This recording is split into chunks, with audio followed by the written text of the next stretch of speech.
নাইবে আমি মুজিবুর রহমান সাহেব এই বিকালবেলা একটা ভিডিও দেখছিলাম, জানি না কোথায় দেখেছেন কিনা, সংসদে তিনি বললেন, দু এক কথা দেখতে পারেন, তিনি বললেন যে দেখেন বিগত দিনে অনেক দল দীর্ঘ 5বার বা 3বার 2বার 4বার ক্ষমতায় ছিল, তারা সাংবিধানিকভাবে বলেছিল যে আমরা আল্লাহর উপর পূর্ণ আস্থাশীল, আল্লাহর উপর আস্থা নিয়ে আমরা এই দেশের সরকার গঠন করছি, আমরা সংসদ সদস্য হয়েছি। কিন্তু কোনো দল বা কোনো গোষ্ঠী আল্লাহর দ্বীন, আল্লাহর আইন, কোরআনকে বাস্তবায়ন করার জন্য কোনো ধরনের পদক্ষেপ গ্রহণ করা হয়নি।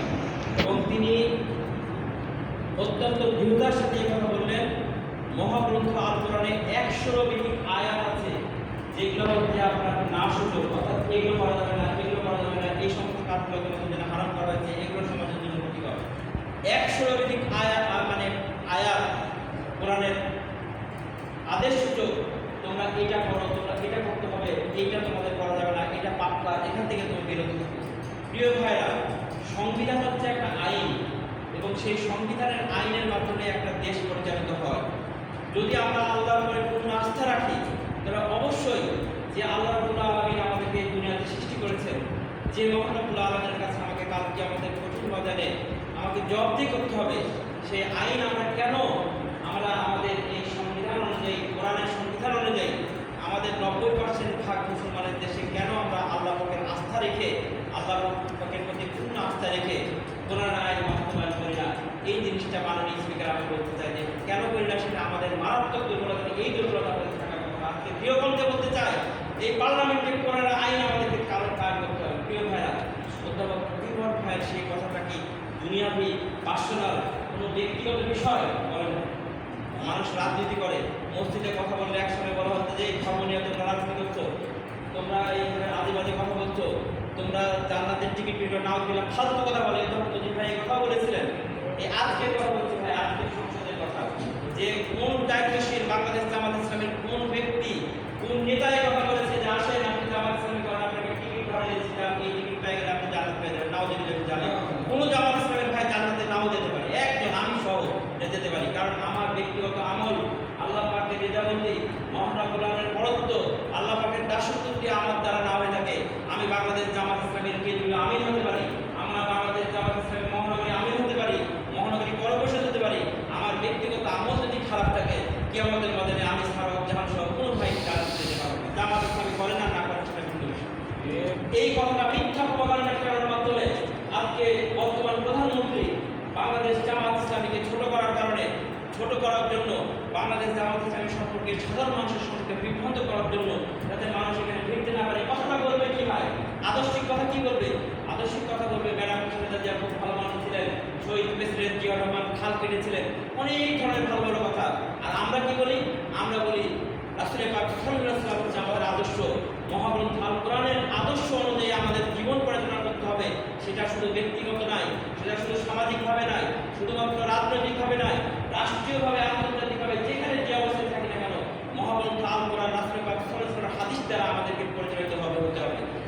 এখন এই প্রসঙ্গ যদি করতে যে কোনো ব্যক্তি বলে তুমি রাজাকার ছিলা, তুমি 71 সালে আল-বদর বাহিনী গঠন করেছিলা, তুমি এই করেছিলা, এই সমস্ত কথা ব্যক্তি কেন্দ্রিক করতে পারে, দল কেন্দ্রিক করতে পারে, কিন্তু মৌলিকত্বের ক্ষেত্রে, আল্লাহর দ্বীনের কাজের করার ক্ষেত্রে, নিজের আমল আখলাক করার ক্ষেত্রে এই থেকে কোনো দ্বিধা বিভক্ত হওয়ার কোনো সুযোগ কিন্তু নাই। যখন কোনো আদর্শিকভাবে মোকাবেলা করতে না পারে, তখন আমাদের ভাইরা আমাদেরকে বিভিন্নভাবে কথা বলে। প্রিয়ভাবে আমি সেই দিকে যাব না। আজকে আপনাদের যে কথাটা বলতে চাচ্ছিলাম, যে কথাটা বলতে চাচ্ছিলাম, যে আমরা যে জায়গা থেকে এসেছি, যে বললাম 100 বছর আগে আমরা কিন্তু ছিলাম না, আমাদের অস্তিত্ব ছিল না। আমি আমার ছেলে সেটি সহ আমার কয়েকজন ছেলেকে আমি বলতাম যে দেখো, আজকে আমার ছেলেকে আমি এই কথা বললাম যে তুমি এই যে মাঝে মধ্যে মোবাইলে তুমি খালি গাড়ি নিয়ে, আমার ছেলেটা কি করে মোবাইলে টিপবে, দেখে ইউটিউব থেকে খালি কত রকমের গাড়ি, মার্সিডিজ গাড়ি, হাই গাড়ি, কত রকমের বাইক আছে, সেই বাইক কত স্পিডে চলে, সেই বাইকের দাম কত, বিশ্বের বুকে সব থেকে স্পিড বাইক কোনটা, এইগুলো যাদের মাথা রাখবে। আমার ছেলে কথা বলতে পারে, আমি তাকে আজকে শুয়ে আমি তাকে আমি ব্যক্তিগতভাবে দাওয়াত করলাম এইভাবে, দেখো তুমি এই যে ফালতু সময় দিচ্ছ, এই গাড়ি বাড়ি এগুলো বিষয়টা কি? তোমার কি কোনো অস্তিত্ব ছিল? তুমি তো আমার ছেলে, তোমার কি কোনো অস্তিত্ব ছিল না। আমার আজকে যখন আমি তোমার থেকে ছোট ছিলাম না, আমি নিশ্চয়ই আমার ছোট বাচ্চা, আমি একসময় বাচ্চা ছিলাম, আমি বড় হয়েছি, তো তোমার মতো ছেলে আমার হয়েছে, আবারও তোমার আমরা বিয়ে দিব, তোমার বাচ্চা হতে পারে, তুমি আমার মতো বয়স্ক হবা, একসময় দুনিয়া থেকে বেরোয় দিবা। একটা মাত্র 50 বছর, 60 বছর, 100 বছর এইটুক জীবনের জন্য তুমি দুনিয়াতে আসছো। তুমি কিভাবে আসলা দুনিয়াতে, কিভাবে আল্লাহর কাছে যাবা এবং তোমার আত্মা কোথায় যাবে সেই বিষয় সম্পর্কে তুমি নিজেকে অবহিত হও, নিজেকে চিন্তা করো, এই নিয়ে গবেষণা করো, অদর্শন শুনো, কোরআন পড়ো, হাদিস পড়ো, মানুষ কিভাবে চলছে, কিভাবে চলছে এই সমস্ত বিষয় সম্পর্কে জানো, জ্ঞান অর্জন করো, আল্লাহ দিনের জ্ঞান অর্জন করো, যেটা তোমাদের কাজে লাগবে। এই সমস্ত আলতু-ফালতু ইস্যুতে চিন্তা থেকে সময় নষ্ট করার কোনো সুযোগ কিন্তু একটা মানুষের নাই। প্রিয় ভাইরা, আমি আমার ছেলেকে সে দাওয়াত দিচ্ছি, আপনাকে আমি সে দাওয়াত দিচ্ছি যে আজকে আমার সময় নষ্ট করছি। দেখেন আল্লাহ পাক কোরআনের কথা বলছেন, ওয়াল আসর ইন্নাল ইনসানা লাফি খুসর ইল্লাল্লাযীনা আমানু ওয়া আমিলুস সলিহাত ওয়া তাওয়াসাউ বিল হক ওয়া তাওয়াসাউ বিস সাবর। সময়ের কসম, নিশ্চয়ই মানুষ ক্ষতির মধ্যে নিমজ্জিত রয়েছে, প্রত্যেকটা মানুষ ক্ষতির মধ্যে নিমজ্জিত রয়েছে। আমি আপনি এই সমাজের মধ্যে চলতে উঠতে উঠতে ক্ষতির মধ্যে আমরা আছি। আল্লাহ পাকের ঘোষণা, সময়ের কসম আল্লাহ পাক বলছেন যে তোমরা সকলেই ক্ষতির মধ্যে নিমজ্জিত আছো, কিন্তু ক্ষতির মধ্যে নিমজ্জিত কার নাই? ইন্নাল ইনসানা ইল্লাল্লাযীনা আমানু, যারা ঈমান এনেছে। আলহামদুলিল্লাহ বলেন, আমরা ঈমান এনেছি। যারা ঈমান নাই, যাদের ঈমান নাই, আল্লাহ রাসূলের প্রতি ঈমান নাই, কিয়ামতের ময়দান সম্পর্কে ঈমান নাই, কিতাব সম্পর্কে ঈমান নাই, নবী আম্বিয়া কেরাম সম্পর্কে ঈমান নাই, তাদের কাছ থেকে আমরা বলতে এইটুকু ভালো আছে, আল্লাহ পাক আমার আমলের দিকে ঘাটতি থাকতে পারে, কিন্তু আমরা ঈমান এনেছি। ওয়া আমিলুস সলিহাত, ঈমান এনেছে তা নয়। আমাদের জামাত ইসলামীর যেটা মৌলিক কথা, একজন ব্যক্তি সে আল্লাহ এবং আল্লাহ রাসূলের প্রতি পূর্ণভাবে ঈমান আনবে। সে কোন ঈমান? যে আল্লাহ পাক আমাকে এই দুনিয়াতে পাঠিয়েছেন, রিজিক দিয়েছেন, আল্লাহ পাক আমাকে জীবন দিয়েছেন, আল্লাহ পাক আমাকে আমার মৃত্যু, আমার হায়াত, আমার জীবন, আমার কুরবানি, বলেন না সলাতি ওয়া নুসুকি ওয়া মাহমাতি লিল্লাহি রাব্বিল আলামিন, সকল কিছু আল্লাহ রাব্বুল আলামিন আমাকে দিয়েছেন, আল্লাহ রাব্বুল আলামিনের জন্য। এটাকে আমি মনে প্রাণে বিশ্বাস করব। শুধুমাত্র বিশ্বাস করে হবে না। আমাদের সমাজে যেটা হয়েছে যে আমাদের পার্লামেন্টে মুজিব ভাই যে কথাটা বললেন যে আমরা কি আল্লাহর প্রতি পূর্ণ আস্থা, আল্লাহর প্রতি পূর্ণ আস্থা, যেখানে দুনিয়া নিয়ে আপনি পার্লামেন্ট আপনি শুনে দেখেন একটা দিন খালি দুনিয়ার ফালতু কথা, দুনিয়ার এটা নিয়ে সেটা নিয়ে দুনিয়া নিয়ে আছে, পরকালের কোনো চিন্তা আছে তারা বেশিরভাগ পার্লামেন্টের সদস্যদের কোনো খবর নাই। তো আমরা যারা ইসলামী আন্দোলনের সাথে আছি তারা মনে করি যে আমরা আল্লাহকে বিশ্বাস করি, রাসূলকে বিশ্বাস করি, সে অনুযায়ী যে ব্যক্তিরা আল্লাহ এই আহ্বানকে, বিশ্বাসকে পরিপূর্ণভাবে ধারণ করবে, শুধুমাত্র বিশ্বাস অর্জন করতে হবে না, ব্যক্তিগত জীবনে আমল করতে হবে। আমাদের সমাজে এটাই সমস্যা, বা ব্যক্তিগত আমল নাই। আমাদের ভাইদের মধ্যেও অনেক ভাইদের মধ্যে নাই। আমি এটা বলবো, বাংলাদেশ জামাত ইসলামের ভাইরা আমরা দুনিয়া নিয়ে বেশি ব্যস্ত, কিভাবে আমার চাকরি হবে, কেন করলো, আপনি কতটুকু দিনের পথে থাকতেন সেটা দেখেন না। আপনি মানুষের খুঁজলেন, আপনি মানুষের জন্য খালি সমালোচনা করেন, মানুষের কথা বলেন, দিনের কথা আপনি কতটুকু আমলদার, আপনি নিজে কিয়ামতের ময়দানে ইয়া নাফসি ইয়া নাফসি সেটা আপনার খবর নাই। আজকে বাংলাদেশ জামাত ইসলামী এইটা একটা কঠিন সিচুয়েশন পার করেছে, যে কারণে আমাদের ভাইদের মধ্যে দুনিয়াবি চিন্তা চেতনা বেশিরভাগ আমাদের মনের মধ্যে হয়ে গেছে। কারণ এখানে অনেক দেখেন যে একজন ভার্সিটির পয়সা, সে যখন 1 লাখ 1.5 লাখ টাকা ইনকাম করে, আর আমার চাকরি নাই, তখন ওই চাকরি নিয়ে আমার চার পাঁচ শেষ করে দিলাম, হেই তোমরা কি করছো, আমাদের চাকরি নাই, তুমি বিশাল একটা চাকরি দিলে, তুমি বড় বড় লেকচার করছো, ওই ফালতু কথা বলার আপনার সময় কোথায়? আপনি বলেন যে আপনি আমলের মাধ্যমে আল্লাহ পাক রিজিকের মালিক, আল্লাহ পাক আপনাকে কোনো না কোনো উশিলায় আপনাকে হয়তো ভালো খাওয়াতে পারে, কিন্তু আপনি ওই উদাহরণ দিয়ে তো আপনি দুনিয়ার দিনের দায়িত্ব থেকে আপনি বঞ্চিত হতে পারেন না ভাই।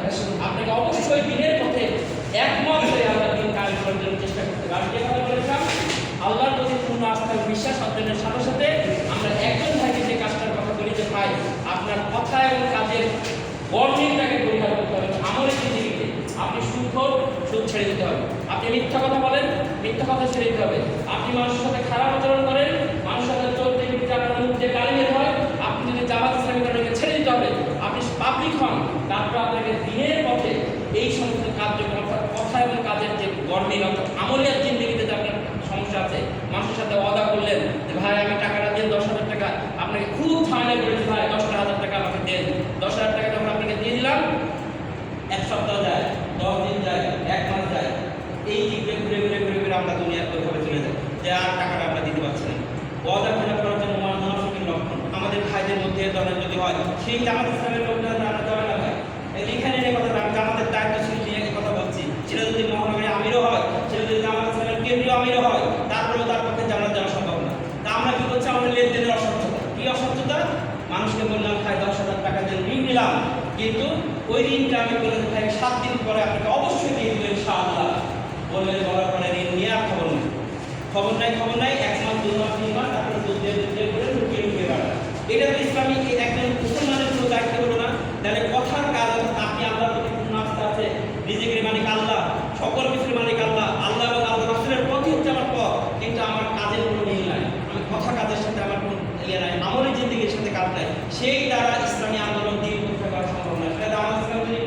সবাই বাংলাদেশের সব লোক জামাত ইসলামী করে, তাও দিন প্রতিষ্ঠা করা সম্ভব না। এই কথা বলেছেন, এটা একটা ইম্পর্টেন্ট কথা আপনাদের সামনে বলছি।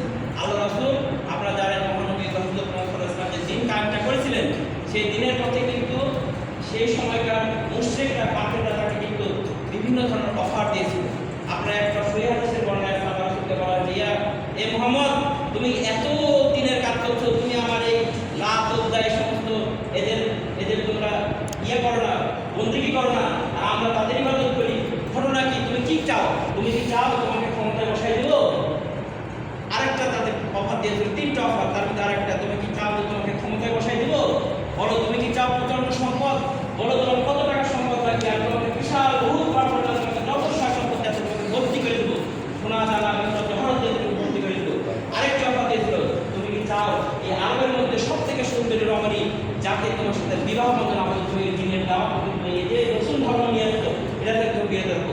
মহানবী হযরত মুহাম্মদ সাল্লাল্লাহু আলাইহি ওয়াসাল্লাম বলেছিলেন, যদি তোমরা এই পূর্ণিমার চাঁদ এবং এই সূর্য যদি এক হাতে চন্দ্র এক হাতে সূর্য যদি তোমরা আনার সক্ষম রাখো, সেটা যদি আমাকে দিয়ে দাও, আমি মুহাম্মদ রাসূলুল্লাহ এই দায়িত্ব পালন থেকে আমি বিরত হব না। প্রিয় ভাইরা, এই দ্বারা কি বুঝলেন? যে আপনার ক্ষমতা, আপনার সম্পদ, আপনার মেয়ে মানুষ, সুন্দর রমণী, এটার দ্বারা দিনের কাজ থেকে দূরে থাকার সুযোগ আছে। এবং সেই রাষ্ট্র ক্ষমতা তাকে দিতে চাইছে, কিন্তু কেন রাষ্ট্র ক্ষমতা নিতে চাননি? কারণ সে ধরনের লোক সেই সমাজে তখন প্রতিষ্ঠিত হয়নি, যারা দিনের জন্য, আল্লাহ পাকের জন্য, আল্লাহর রুহের জন্য, আল্লাহর বরকতের জন্য তারা কিন্তু একদম ইস্তেকামাত থাকবে, এই ধরনের লোক কখনো তৈরি হয়েছে না। আজকে যদি বাংলাদেশ জামাত ইসলামী ক্ষমতায় যায়, আর যদি জামাত ইসলামের কর্মী নেতা কর্মীরা যদি চোট্টুট্টা হয়, তারা যদি ওয়াদা খিলাফ করে, তারা যদি নামাজ ভালোমতো না পড়ে, তাদের মধ্যে যদি চরিত্র ঠিক না থাকে, তারা যদি মেয়েদের সাথে ঘুরঘুর করে, তারা যদি মানুষের সাথে চলাফেরা করে, গাল দেয়, মুখ দিয়ে গাল দেয়, ওই জামাত ইসলামী দিন কাজ করা সম্ভব নয়। আমরা সেই জামাত ইসলামী চাই না, সেই জামাত ইসলামী আমরা করিও না, বাংলাদেশ জামাত ইসলামী আমরা সেটা করিও না। এই কথাটা আপনাদেরকে বলতে হবে, আপনাদেরকে আমরা দাওয়াত দিতে পারি। এখন এখানে আপনারা অনেক সাধারণ মানুষ থাকতে পারেন যারা হয়তো প্রথম আজকে এই কথাগুলো শুনছেন। ইসলামী আন্দোলন দিন প্রতিষ্ঠা করার কাজটা হচ্ছে এরকম জিনিস যে আপনি আল্লাহকে যেমন বিশ্বাস করবেন, রাসূলকে যেমনভাবে বিশ্বাস করবেন, পাশাপাশি আপনার আমলের জিন্দেগিতে পরিবর্তন আসতে হবে। আপনার ব্যক্তিগত জীবনে আপনি নামাজি হবেন, ব্যক্তিগত জীবনে আপনি আপনার বোনের সাথে, আপনি আপনার ভাইয়ের সাথে, আপনি আপনার পাড়া প্রতিবেশীর সাথে, স্ত্রীর সাথে আপনি ভালো ব্যবহার করবেন। আপনার ভাইরা, আপনার এলাকার লোকজন দেখে বলবেন যে হ্যাঁ, আওয়ামী লীগের লোকও দেখেছি, বিএনপির লোকও দেখেছি, জামাত ইসলামী লোক দেখেছি, তাহলে এখানে বুঝতে পারেন কে রাজাকার আর কে আলবদল। এটাই তো প্রমাণিত হয়ে যাবে ভাই। দুনিয়া ওই 71 সালে তার যাওয়া লাগবে না যে কে ওই খারাপ কাজ করেছে আর কে ভালো কাজ করেছে। প্রিয় ভাই, আমি সেই দিকে যাই না। আমি বলতে চাচ্ছি যে আমাদের আমলি জিন্দেগি অর্থাৎ বিশ্বাসের সাথে আমার ব্যক্তিগত কাজ করা, ব্যক্তিগত আমল, তার মধ্যে কি আমি বাংলাদেশ জামাত ইসলামের হেভি কর্মী, আমার নামাজ কাজা, আমি মসজিদে যেতে পারি না, আমি বাংলাদেশ জামাত ইসলামের বিশাল কর্মী, এলাকার একটা হেভি হত্যাকর্তা, আমি হেভি সাহসী মানুষ, আমি দাঁড়ায় গেলে, আমি যদি একটা লাভ দাঁড়িয়ে দাঁড়ায় যাই তাহলে পাড়ার মধ্যে কথা বলতে পারবে না, কিন্তু আপনার মুখ খারাপ। আপনি বাংলাদেশ জামাত ইসলামী করেন, ইসলামী আন্দোলন করেন, কিন্তু আপনার পাড়া প্রতিবেশীরা আপনার জন্য সন্তুষ্ট নয়, এই বলে যে লোকটা তো পেঁয়াজ হবে একটা, এবার কিসের জামাত ইসলামী? ওই ইসলামী আন্দোলনের কোনো কর্মী দিয়ে এই এলাকায়, এই অঞ্চলে দিনের প্রতিষ্ঠা করার কাজ করা সম্ভব নয়, এটা উচিত না।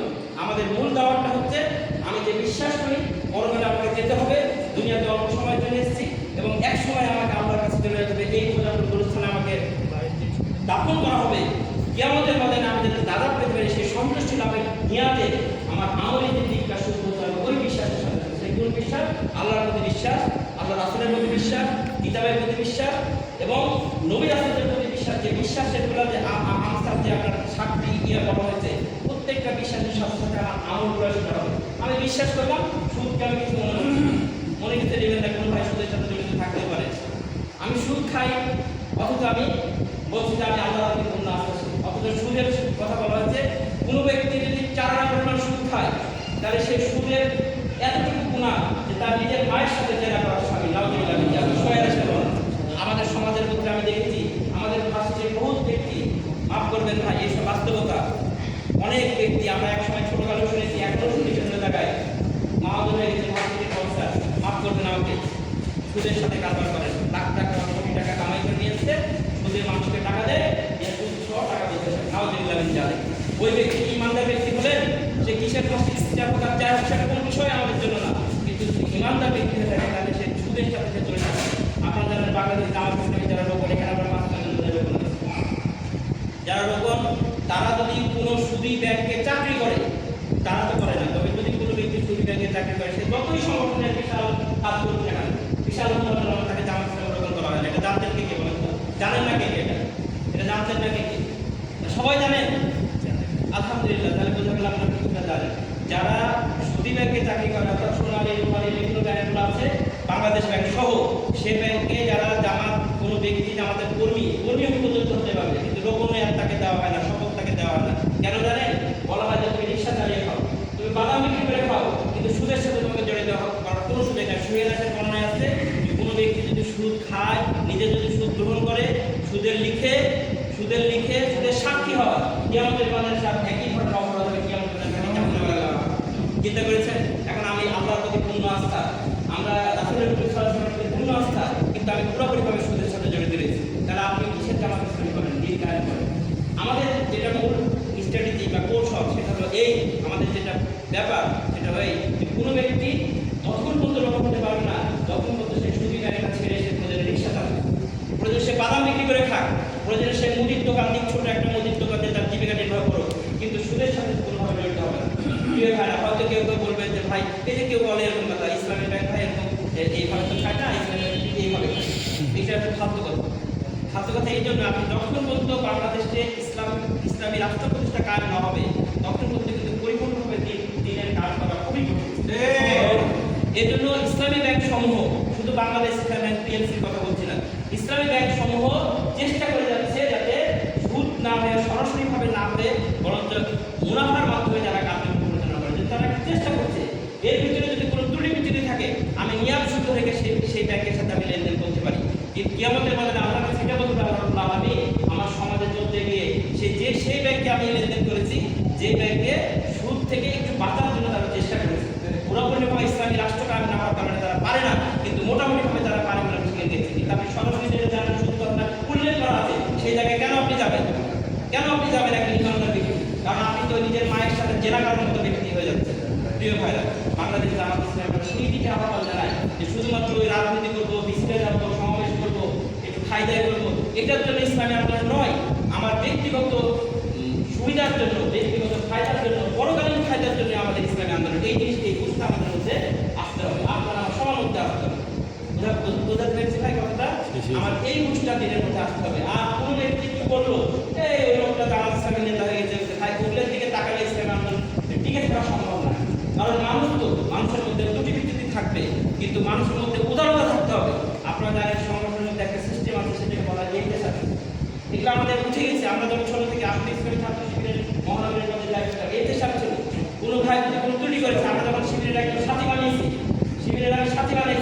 ওই সাথে যদি কোনো ছাত্রীর সাথে একটু ঘোরাঘুরি করেছে, তার সাথে ব্যক্তিগতভাবে কন্ট্যাক্ট করেছে, দেখা গেল ওই মেয়েটা যে বিপদটা নেই, ওই মেয়েটার সাথে কেন আপনার সাথে বানানো যাবে না, সতর্ক। কোনো ব্যক্তিকে জামাতে নামাজ তার কাজা হয়, শুধু কাজা হওয়ার কারণে তাকে আমরা সংগঠনের সাথে বানাতে পারি না, সদস্য করতে পারি না। তার এমনও ঘটনা ঘটেছে আমাদের রাজশাহী মহানগরীতে, যে আমাদের কোনো ভাই আলামের উপরে দুলাল, গোটা রাত জায়গা থেকে কোনো কারণে সকালবেলা ঘুরতে পারে না, কিন্তু সাথী হওয়ার মানসিকতা আছে। এখন ওই ব্যক্তিটাকে আমি কি করে সাথী করবো? নামাজ কাজা হচ্ছে ফজরের নামাজ, সেই ব্যক্তিকে দেখা গেল যে সে শুয়ে আছে, জানালার পাশে বলা হয়েছে তুমি একটা কাপড় লোকে ডাক না, বেশি ধরে ডাক না, বাপ মা কিন্তু বেকায়দা হয়ে যাবে, শিবিরকে দেখতে পারে না বাপ মা। কি করা যাবে? তার আঙ্গুলের একটা দড়ি দিয়ে, ওইটা বলা হয় যে তুমি চাপা দিয়ে দড়িটা টানিয়ে রেখেছে। ফজরের আজান হচ্ছে, ওই দড়ি দিয়ে হাসি দিয়ে টান লাগছে, সে উঠেছে, ফজরের নামাজ পড়েছে। এইভাবে ইসলামী আন্দোলন, ইসলামী ছাত্রশিবিরের সাথী বানানো হয়েছে। অতীতের ইতিহাস এটা ইসলামী আন্দোলনের। প্রিয় ভাইরা, সেইভাবে একজন ভাইকে সাথে বানাতে যাতে তার নামাজ আদায় না হয়, এবং এই জন্য তার পায়ের সাথে দড়ি বেঁধে দিয়ে শুরু হয়েছে। যখন সে ঘুমিয়ে গেল, ওই দিকে সুখী করে টানালো, সে জেগে গেল, পরবর্তীতে সে জামাতের মসজিদে নামাজ পড়তে এসেছে। প্রিয় ভাইরা, তাহলে এইভাবে আমাদের দিনের পথে আগে আসতে হবে। একজন ভাইকে ঘৃণা করা নয়, আপনি পাপকে ঘৃণা করেন, ব্যক্তিকে ঘৃণা করার কিছু নাই। ব্যক্তিগতভাবে এই হিসাব করেন, এই হিসাবের ভাষাগত পদ্ধতি সামনে অত্যন্ত আন্তরিকতাপূর্ণ। সেই হিসাবটা কি? আরে আপনি একটা লোকের সাথে কথা বললেন, কিন্তু কথাটা এমনভাবে বললেন যে লোকটা খুব কষ্ট হয়েছে। ভাই, আপনার এইভাবে না বলাই ভালো, আল্লাহ এভাবে বলা ঠিক নয়। তাকে সংশোধনের উদ্দেশ্যে সমালোচনা করা বলে এই হিসাব। এই জিনিসগুলো আমাদের সংগঠনের মধ্যে অনেকখানি পেয়েছে। এই বিষয়টার মধ্যে আমাদের খালি ফালতু কথাবার্তা, এর সাথে ঝগড়া, ওকে দেখা যায়, এটা হলো না, ওই করছে না, এটা কি করছে, নেতারা অমুক করছে, এই ফালতু কথা বলে ইসলামী আন্দোলন কখনো হয় না। আমরা আপনি চ্যালেঞ্জ করলাম, ইসলামী আন্দোলন এই সমস্ত ফালতু কথা ভাইদেরকে গঠনমূলক সমাধানের মাধ্যমে 5 টাকা কন্ট্যাক্ট করবো, সে ভাই পাশে চলে যাবো, তার বাড়িতে 2 কাপ চা খাবো, খেয়ে দেবো, ভাইরা আমার এই কাজটা বোধ আপনার দ্বারা হয়ে গেছে, এটা মেহরবানি তাকে থেকে সংশোধন নিয়ে আসবে। কারণ কি আমাদের মধ্যে আপনারা যাবেন কিন্তু পরে আপনি যাবেন আমিও যাবো, কাজে আপনি যেমন জান্নাতে যেতে চান সেই ব্যক্তিকে আপনি জান্নাতের সাথে নিয়ে যান। এই মানসিকতা নিয়ে আমার দাওয়াতি মনোভাব নিয়ে সংশোধন করার নিয়ে আমাদেরকে কাজ করতে হবে। সৈদিক আপনার বাংলাদেশ জামাত ইসলামী আমরা সাধারণ ভাইদেরকে সেই আহ্বান জানাবো যে শুধুমাত্র মুখে না, শুধুমাত্র ওই খুতবা শুনলাম, শুধুমাত্র একটু শুনলাম, এই 2-1 নামাজ 2-1 করলাম দিয়ে আমার বাদ বাকি জিন্দেগি, আমার সমাজ, আমার এলাকা, আমার সমাজ, আমার পরিবার, সেখানে ইসলামের ধারের কাছে আমার নাই, সেখানে আমাদের কোনো কর্মক্ষেত্রে দিনের কোনো কাজ নাই, সেটা কখনো ইসলাম নয়, সেটা কখনো ইসলামী আন্দোলন নয়, সেটা কখনো পরকালের মুক্তির পথ না। সৈদিক আমরা বাংলাদেশ জামাত ইসলামী যেমন একটা মানুষকে আজাদ তার যখন জন্মগ্রহণ করলো, আজাদ দিয়ে যাত্রা শুরু, ঠিক আজানের সিলসিলাটা গোটা জিন্দেগিটা আজাদের সিলসিলা চালু করার জন্য বাংলাদেশ জামাত ইসলামী কাজ করে যাচ্ছে। মানুষের হিসাবে, দল হিসাবে, সংগঠন হিসাবে, ব্যক্তি হিসাবে, সমাজের দলদল হিসাবে মানুষের সমস্যা থাকতে পারে, সেটা ভিন্ন কথা। কিন্তু মৌলিকত্বের ক্ষেত্রে যেটা আমি বললাম যে পার্লামেন্টের কথা দিয়ে বলছিলাম আমাদের মুজিব ভাই, এই কথাগুলোই বলবো প্রিয় ভাইরা, যে আমরা বড় বড় রাজনীতি করবো, বড় বড় কথা বলবো, আল্লাহর প্রতি পূর্ণ আস্থার কথা বলবো, কিন্তু সমাজে, সংসদে, রাষ্ট্রে এই যে আপনি দেখেন, আপনারা এটাও বোধহয় দেখবেন আজকে আধুনিক যুগ, সকল ভাই জানেন, ওই যে একটা ছেলেটা হচ্ছে বোধহয় বিশেষ ক্যাডার, সে আপনার কাস্টমে চাকরি করে, সেই ছেলেটা হিন্দু, সেই ছেলেটা রাস্তায় ঢাকা থেকে বের থেকে আপনার কুমিল্লায় বাড়ি, ঘুমিয়ে গেছিল রাস্তাতে যাওয়ার সময়, মানে ঘুমিয়ে যাওয়ার কারণে যে স্টপেজে সে নামবে পার হয়ে গেছে, তাড়াতাড়ি করে কন্ট্রাক্টর থামাতে এমন বলল, কন্ট্রাক্টর রাত তখন 2:30-3টা বেজে গেছে, কন্ট্রাক্টর তাকে নামাইছে এমন একটা জায়গায় আছে, ফাঁকা জায়গা কিন্তু কিছুটা মোড়, সে নেমেছে, আল্লাহর নিকাম দেখেন, সে নামার পরে এক ছিনতাইকারী তাকে ওই ইয়েতে উঠাইছে, সিএনজিতে উঠেছে, ওঠার পর তার কাছ থেকে ব্যাগটা নিয়ে তাকে চুরি করতে বলছে, আর আল্লাহকে সে মারা গেছে। একটা ছোট্ট বাচ্চাটা, এটা ভিডিওতে আপনারা পাবেন, ইউটিউবে অনেকে, সরি আমাদের ইয়েতেও দেখতে পাবেন। দেখেন তাহলে আমাদের সমাজটা কোথায় গেছে? আমাদের রাষ্ট্রীয় শহর অসংখ্য জায়গায় এইভাবে চিন্তা হয়। যদি দেশের রাষ্ট্রপ্রধান, দেশের প্রশাসক, এলাকার কৃষি, সে যদি সত্যিকার জিরো টলারেন্স করতো, সেভাবে করতো, অবশ্যই এই সমস্ত জিনিসগুলো হবে, এটা ঠিক আছে, কিন্তু অনেকগুলো কমে যাবে। আপনি রাষ্ট্রীয় শহরে অনেক জায়গায় এখন চিন্তায় হয়, রাষ্ট্রীয় অনেক জায়গায় চাঁদাবাজি হয়, এই চাঁদাবাজ যারা হোতা, যারা ওটাকে সহযোগিতা করছে, সেই ব্যক্তির দ্বারা কীভাবে এই চাঁদাবাজি এবং এই চিন্তাইগুলো ইয়ে হবে। এত কষ্ট লাগলো জানেন, সেই একটা ছোট্ট বাচ্চা, তার 1 বছরের বাচ্চা, এই মানে আজকে মানে তার 1 বছর হলো বাচ্চাটা, হিন্দু মহিলা, হিন্দু ছেলেটা কাস্টমে এবং ভালো অফিসার, সে মারা গেল। এই সমস্ত শুধু এরকম অসংখ্য ধারণা আপনি বাংলাদেশে দিতে পারবেন। এটার মূল কারণ হচ্ছে রাষ্ট্রীয় পর্যায়ে কিন্তু দিনদারিত্ব নাই, রাষ্ট্রীয় পর্যায়ে কোরআনের শাসন নাই, তারা যারা এরা পরিচালিত করতো তাদের মধ্যে নীতিবোধ নাই, তাদের মধ্যে সেই মানসত্ব নাই, তাদের মধ্যে সেই নীতিনৈতিকতা নাই, যে কারণে বড় বড় বক্তৃতা নেয়, রাজনৈতিকতা বড় বড় কথা বলে, এই কথা সেই কথা বলে তারা দেশ চালাচ্ছে এবং দেশটা যে কাজ সেই থেকে যাচ্ছে। এই জুলাই সমাজে কিন্তু এই কথাগুলো নীতিমালার বিষয়গুলো কিন্তু চাইছিল, এই আমরা যে গণরায়টা দিয়েছিলাম সেটাই সেই বিষয়গুলো ছিল, এগুলোকে তারা একবার করছে, আবার বলছে যে অক্ষর অপরিষ্কার পালন করবে, কীভাবে যে অক্ষর অক্ষর পালন করছে আল্লাহ পাক পালন করবে। তারপরেও আল্লাহর কাছে দোয়া করি যে কথাটা তারা আমার সঙ্গে অন্যরা বলছে সেটা করুক, দেশের একটা পরিবর্তন হোক, মানুষের মধ্যে নীতি নির্গতার পরিবর্তন হোক, সমাজটা একটু সুন্দর হোক।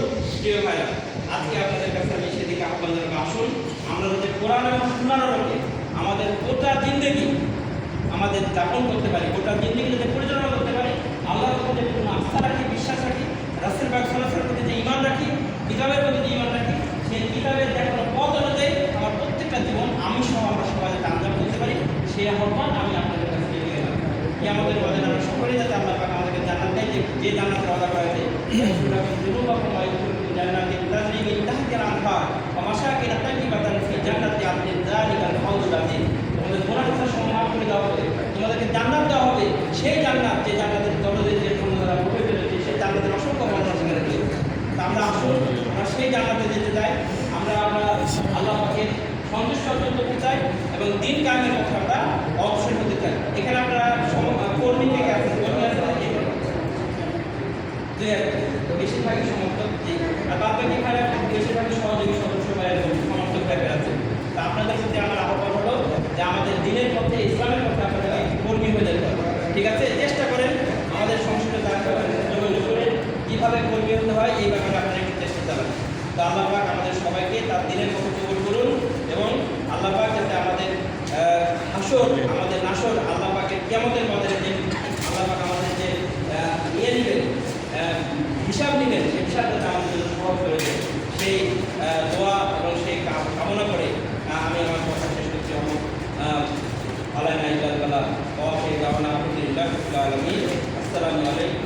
রহমতুল্লাহি ওয়া বারাকাতুহু।